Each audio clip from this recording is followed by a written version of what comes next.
What's up, YouTube? Serious Hydro Spy here with Rafael Tavares. What's up? Came in second place at the KMC here in Poughkeepsie, New York. How was your tournament experience, Rafael? It was pretty good. There was a good variety of decks, I think. There was a lot of Greed Dragons, of course. There was a few Rush. I didn't play any Saber Bolt, but I know I saw a few Saber Bolts. In terms of the tournament itself, everything was comfortable. We did it in a hotel, so everything was pretty nice. There's a lot of room. We had 71 people, so go New York. That was really good. And but no complaints. Yeah, it was fun. So you want to get into the deck profile? Yeah. All right, cool. So I'll start over here. We have 2 Razor Kinder Puppets. Card's just great. Hit anything before it hits you, and this deck can't really handle Infernus without kill spells, so it's really good to get that out the way. 3 Lyras, self-explanatory. Pretty ridiculous dragon. Never sad to see it. 2 Sunstalk Seed. I want to even out the early game and late game, so early game Sunstalks, for rush and stuff. 3 Lux, best bird, can't complain. 3 Logos, best draw. 3 Andromedas, pretty much best dragon. Cards just nuts, never dead. 2 Dracothane. I initially had 1, but because it's a triple breaker and it has a 12,000, so it can swing over opposing Andromedas, I upped it. And that worked out well. 3 Storm Spark, saves you in a bind, lets you hit their stuff. 2 Saracon. Saracon is just amazing in the mirror match. Or pretty much anywhere, honestly. It's got the 75, so it can hit over, stuff like Bolt Tail and Morna, Lyra. Anything with 7, it just hits over them. And then it has blocker. The effect, it's just so good. They have to remove it eventually, and it just gives you so much plus when they do. Root Trap. Yeah, Root Trap was Whoops. Root Trap was pretty bad today because it's just able to hit anything and everything in this format. Root Trap was everywhere too. Yeah? Yeah, Root Trap was really popular. Even in the decks that weren't technically Greed Dragons, they still had the Root Trap because it was just that good.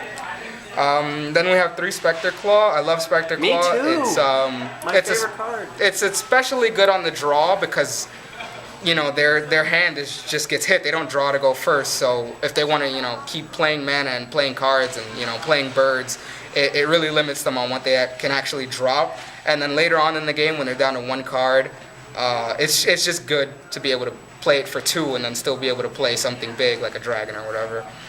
3 Scare Adorable for the Rush matchup. Only in Saber Bolt, I only played Rush once and did okay.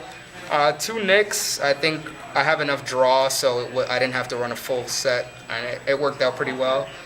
3 Bone Blades, another pretty self-explanatory card, just great. 3 Fumes, sort of complements the Spectre Claws and just lets me, hit. Because it's 4, it lets me be a lot more flexible with, how I play and stuff. And then I have Rusalka, like at one point, my opponent had 1 card in hand, and I was able to Rusalka and then bounce Fumes and then bring it back down, and it's just cheaper than being able to do it with Razor Kinder Puppet. 2 Death Smokes, card's great. It's a 5-mana Terror Pit, and only the red dragons really have fast attack, so it's just catch all. 3 Terror Pits, great card. 3 Bottle of Wishes. I didn't have it in initially. I put it in as a last minute this morning, and How did it work out for you? it worked out pretty well. There were a couple times that it whiffed, but because it's a copy of everything else in your deck, it's actually not bad. And then there's always that point where you have Bottle in your hand, and then or you think of the other things you could have, which is Saracon or Andromeda, and you can't really play them. And Bottle can be any of those cards. So it's not always consistent, but it is. I think it helps a lot. And then I have 3 Singletons over here. 1 Veil Vortex, great catch-all card, and then bouncing your own. You have so many come into play abilities that it's just good when you bounce your own stuff. Agreed. If you're in a good position. Rusalka, same reason, and then it has a body, so it's just really good. And then 1 Spy Mission, just a little bit of extra draw. All right. And that's the deck. That's 48 cards. One quick question before we sign off. I was just looking at your deck, and I noticed you weren't running what's that? Skull Shatter? Skull Shatter, yeah. So The thing about Skull Shatter was, in my testing, I'm not gonna deny that Skull Shatter is a good card, but sometimes I rather kind of get those speedy starts with things like Spectre Claw and Fumes that just are able to hit early on, because as you're going into the later, as you're hitting turn 8 and stuff, you're trying to drop Dragon, you're trying to drop a bunch of different things. So I felt Skull Shatter was slow sometimes, and sometimes by the time you got to turn 8, their hand is already so low that Fumes or Spectre Claw or Razorkinder just does the job. Okay. That Skull Shatter would do. But I definitely don't blame anyone else for running it. I think it's a great card. I just felt more comfortable with the cheaper discard. And what about Crystal Memory? Like, Oh, I yeah. know the bottles are... Yeah, Crystal Memory was another card I didn't even notice that. I considered. Crystal Memory, the thing is, I hate... I guess I don't know. I come from Magic, so every turn you're sort of doing something in Magic, and it felt like sometimes with Crystal Memory it was just a slow card, and when you really needed to hit your opponent, I felt like I'd just rather have threats than take that turn of doing nothing with Crystal Memory, basically. But same thing with Skull Shatter. I don't deny that Crystal Memory is a good card. I just felt more comfortable without it. Okay, well, thank you for the deck profile.